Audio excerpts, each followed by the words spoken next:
এরা তো সব সময় তাদের অন্যায় অত্যাচার দ্বারাই এই বরিশাল শহরে বরিশাল মানুষের উপরে এরা রোলার চালিয়েছে। তারা প্রকাশ্যে উঁচিয়ে গুলি করেছে, আমাদের উপরে গুলি করেছে, আমাদেরকে দেশীয় অস্ত্র দিয়ে মাথায় আঘাত করেছে হত্যার উদ্দেশ্যে। এক পর্যায়ে আমরা ব্যবসা করতে পারি না, আমাকে ব্যবসার চাঁদা দিতে শেষ এবং লাস্ট পর্যন্ত আমাকে দোকানি কাটিয়ে নিয়ে গেছে সাদেকের লোকজনে। সাদেক আবদুল্লাহ আওয়ামী লীগের সাধারণ সম্পাদক, তিনি উপস্থিত ছিলেন, তিনি গুলি করেছেন। তিনি ওখানে তার সাথে তার পাশে আপনাদের কাছে ভিডিও ফুটেজ তো অবশ্যই আছে, সেখানে তার মধ্যে অনেক দেখা যায় দেশীয় অস্ত্রশস্ত্র, তারপর শটগান, পিস্তল, এগুলো তারা প্রকাশ্যে উঁচিয়ে গুলি করেছে, আমাদের উপরে গুলি করেছে, আমাদেরকে দেশীয় অস্ত্র দিয়ে মাথায় আঘাত করেছে হত্যার উদ্দেশ্যে। তা আল্লাহর রহমতে আপনার দোয়ায় বেঁচে আছি আর কি। কিন্তু এটার সুষ্ঠু বিচার আমরা প্রত্যাশা করি এবং আশা করি ইনশাল্লাহ এটা সুষ্ঠু বিচার আইনের মাধ্যমে হবে ইনশাল্লাহ। সে যখন মেয়র থাকাকালীন সময়ে তো ওই যে সরকারি কর্মকর্তা ছিল, ইউনোর উপরে গুলি চালিয়েছে, তার বাহিনী নিয়ে হামলা করছে, এরকম নিজেদের উপরেই কিন্তু তারা এটা বেশি করছে। আমাদের তো করছি, তা আমরা এগুলো জানতে পারি যে এরপর তাকে নাকি ওই যে মানে ওই সিটি কর্পোরেশন থেকেও নাকি তারে ওই যে সাময়িক শাস্তি দেওয়া হয়েছিল, এরকম বিভিন্ন ধরনের। আবার আরেকটা শুনছিলাম যে তার যে ওই যে টাকা নিয়ে সে বিমানবন্দরে ধরা খেয়েছিল, যে বিপুল অঙ্কের টাকা নিয়েছে, তার ওয়াইফ পালিয়ে যাচ্ছিল, সেরকম একটাও খবর শুনছি।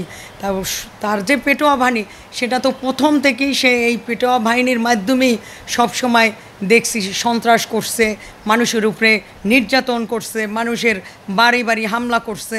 এই তার যে এই ডান হাত বাম হাত ছিল মান্না আর রইস মান্না, এরা তো সবসময় তাদের অন্যায় অত্যাচার দ্বারাই এই বরিশাল শহরে বরিশাল মানুষের উপরে এরা রোলার চালিয়েছে। সাদেক আবদুল্লাহ মেয়র হয় নাই তখন, কিন্তু আমার একটা প্রোগ্রামের পর আমার 4টা ছেলেকে কিন্তু আহত করছিল, মানে কুপিয়ে।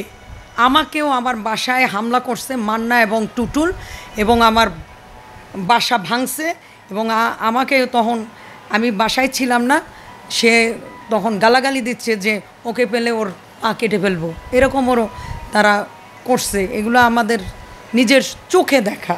বরিশাল মহানগর বিএনপির আহ্বায়ক মঞ্জুমান খান ফারুক এবং সদস্য সচিব জিয়াউদ্দিন শিকদার সহ আমাদের অসংখ্য নেতাকর্মীদের উপরে হামলা এবং অস্ত্র সজ্জা সজ্জিত হয়ে আমাদের নেতাকর্মীর উপরে হামলা করা হয়েছে এবং কুপিয়ে তাদেরকে মৃত্যুসজ্জায় তাকে বরিশাল মেডিকেল সহ ঢাকায় প্রেরণ করা হয়েছে। সেখানে ঢাকা থেকেও তাকে গ্রেপ্তার করা হয়েছে। আমার জিয়াউদ্দিন শিকদারকে মঞ্জুমান খান ফারুক পালিয়েছে, চিকিৎসা নিয়েছেন, আমরা যতটুকু দেখেছি জানি। আর কি বলবো, যে আপনারা সাংবাদিক সহ হয়তো আপনারাও একটা সময় জিম্মি ছিলেন, আমরা যতটুকু জানি যে আপনারা চাইলে আপনার মতামত প্রকাশ করতে পারেননি। আপনারা চাইলে অনেক কিছু করতে পারতেন। ইনকে মনে করেন আমি ওই যে প্রোগ্রামে যে মারামারি হয়েছে ওখানকার অনেক ভিডিও ছবি প্রকাশ হয়নি, সাদেক আবদুল্লাহ পালিয়ে যাওয়ার পরে তারপরে ওগুলো প্রকাশ হয়েছে, এগুলো আমরা অনলাইন পত্রপত্রিকা দেখেছি। আমরা ব্যবসা বাণিজ্য করছি, আমাকে যখন ব্যবসা বাণিজ্য করি তখন সাদেকের লোকজন যাইয়া বলতে আছে তোমরা ব্যবসা করলে চাঁদা দেবা। এক পর্যায়ে আমরা ব্যবসা করতে পারি না, আমাকে ব্যবসার চাঁদা দিতে শেষ এবং লাস্ট পর্যন্ত আমাকে দোকানি কাটিয়ে নিয়ে গেছে সাদেকের লোকজনে। তারা সবসময় দাও বড়ি নিয়ে অস্ত্র নিয়ে মহল্লায় পাহারা দিত, আমরা এলাকায় থাকতে পারি না ঠিক মতন। এমনকি আমাকে মিথ্যা মামলা দিয়ে আমাকে হয়রানি করছে, আমরা বাসা বাড়িতে ঘুমাইতে পারি না, আমরা খাওয়া দাওয়া করতে পারি না। এই যে 5 তারিখের আগেও 2-3 দিন আগেও আমি একনালা ভাত মুখে দিছি, এর মধ্যেই আমার মিথ্যা মামলায় পুলিশ যাইয়া সাইকেল দিয়ে অ্যারেস্ট করছে। যেভাবে হোক পালিয়ে গেছি।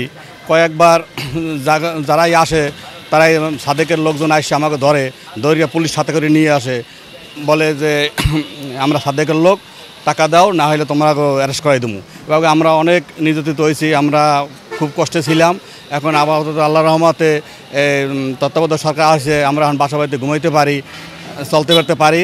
সাদেক আবদুল্লাহ সাহেবের বাবা সহ দীর্ঘদিনই শাসন করছেন, এমন শাসন করছে আমরা বাড়িঘরে থাকতে পারিনি, আমাদের বাড়িঘর লুট হয়ে গেছে। এমনকি এই সরকারের আমলে আমি 7বার জেল খাটছি। সাবেক প্রধানমন্ত্রী পলাতক শেখ হাসিনা যেদিনকার পলাই যায় ওই দিনকারও আমি বের হয়েছি। এর সাথে দুঃখ বলার মতন আর কিছু আমার হাতে আর নাই। মাদ্রাসা একটা শিক্ষা প্রতিষ্ঠান যেখানে মানুষ মানে আরবি পড়াশোনা করে, হাফেজা কোরআন শরীফ পড়ে। এইখানে যদি মনে করেন এইখানে কমিটি তো তাদের আওয়ামী লোক থাকতে হবে, তো এটা তো মনে করেন নাগরিকের কী অবস্থা ছিল তো আপনি আরও ভালো জানেন। নৌকা ঘাট বলেন, স্পিডবোট ঘাট বলেন, লঞ্চ ঘাট, বালুমহল, কোনোটাই কোনো কিছু মানে একনায়কতন্ত্র আধিপত্য বিস্তার হয়েছে। এবং যার মানে যে আল্লাহ রহমতে দেখা যাচ্ছে দেশের প্রেক্ষাপটের পর তারা কেউ এখন উপস্থিত নাই।